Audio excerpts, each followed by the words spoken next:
پیارے دوستو، میرا سوال ہے، کبھی کبھی زندگی میں ایسے صورتحال کا سامنا ہوتا ہے، چاہے وہ شادی ہو یا پڑھائی ہو یا کوئی اور معاملہ ہو، جو پہلی نظر میں سمجھنا بہت مشکل ہوتا ہے۔ ایسی صورتحال میں مجھے کیسا یقین ہو سکتا ہے کہ یہ اللہ کی پلاننگ کا حصہ ہے اور میرے لیے بہتر ہے، اگرچہ میں اس کا بھلا مقصد فوراً پہچان نہیں پاتا؟ ایسے حالات میں اللہ پر اپنا اعتماد اور یقین کس طرح بڑھا سکتا ہوں؟ بات یہ ہے کہ یہ یقین ہے کہ خدا تعالیٰ ہے، میں نے اس کو بھی بتایا تھا، جی سر۔ ہے نا۔ یہ یقین ہے کہ اللہ تعالیٰ سنتا بھی ہے بندوں کی، جی ہے، کبھی سنی بھی ہے کبھی دعا، جی سنیے۔ جی ہے نا۔ جی چلو تجربہ تو ہو گیا نا کہ اللہ سنتا ہے، تو اس لیے جب ایسے مسائل ہوں دعا کرو۔ تو ضروری نہیں ہوتا کہ اللہ تعالیٰ کو خوابیں دکھائے، لوگوں کو خوابوں پہ آج کل بڑا وہ ہو گیا، خواب نہیں آئی، خوابیں نہیں آیا کرتی، نہ الہام ہوتے ہیں ہر ایک کو، ٹھیک ہے۔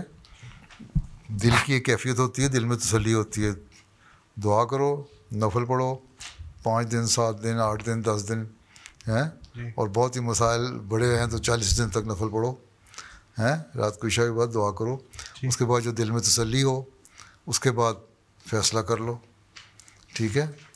یہی، اور اللہ تعالیٰ سے کہو اگر تیرے لیے بہتر ہے تو میرے دل کو تسلی دے اور اس مجھے اعتماد پیدا کر میرے دل میں، ٹھیک ہے۔ اور اگر نہیں بہتر تو میرے دل سے جو بھی خیالات ہیں، جو باتیں ہیں، ان کو ٹال دے، دور کر دے، مجھے واضح طور پر اس سے دوری کے لیے ایک دل میں ایک احساس پیدا کر دے، تو اللہ تعالیٰ کر دیتا ہے پھر۔ تو یہ تو تعلق کی بات ہے، ہم صرف دنیاوی کاموں کے لیے اللہ کے پاس جاتے ہیں، ٹھیک ہے۔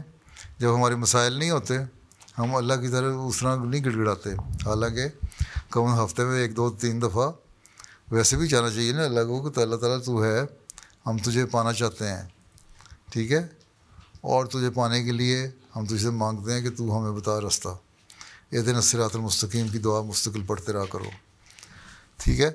جب وہ ہم ایک ہدایت ملے گی اللہ کی طرف سے، پھر جو کام بھی آپ کریں گے اس کی طرف بھی اللہ تعالیٰ رخ پھیرے گا، اور اللہ تعالیٰ بتائے گا کہ میں ہوں، اور اس پہ رہنمائی بھی مل جائے گی، اعتماد بھی قائم ہو جائے گا دل کو۔ اگر شکوک میں پڑا رہے انسان اور یہ کہے کہ حساب کے سوال کی طرح 1+1 2 کی طرح میرے لیے کوئی واضح حکم آ جائے، وہ تو نبیوں کو بھی نہیں ہوتا، وہ بھی ان سے اجتہادی غلطیاں ہو جاتی ہیں، بلکہ حضرت صلی اللہ علیہ وسلم سب سے بڑا نبی تو کوئی نہیں، آپ سے بھی بعض اجتہادی غلطیاں ہوئیں، تو آپ نے فرمایا یہ اللہ تعالیٰ کی مرضی یہ نہیں تھی، یہ تھی۔ اب صلح حدیبیہ کے معاملے میں دیکھ لو، وہاں عمرہ کرنے گئے تھے لیکن نہیں ہوا، پھر صلح حدیبیہ ہو کے واپس آ گئے، تو وہاں بھی ایک خواب کی بنا پہ تھی نا۔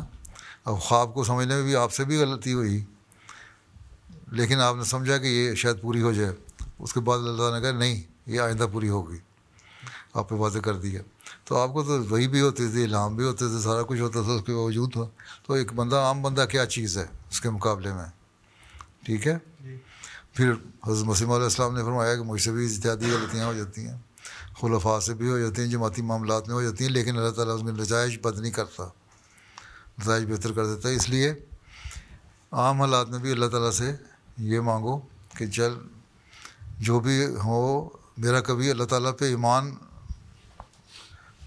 وہ نہ ڈاواں ڈول نہ ہو، متزلزل نہ ہو، شیک نہ کرے، کبھی ایمان میرا شیک نہ کرے، ٹھیک ہے۔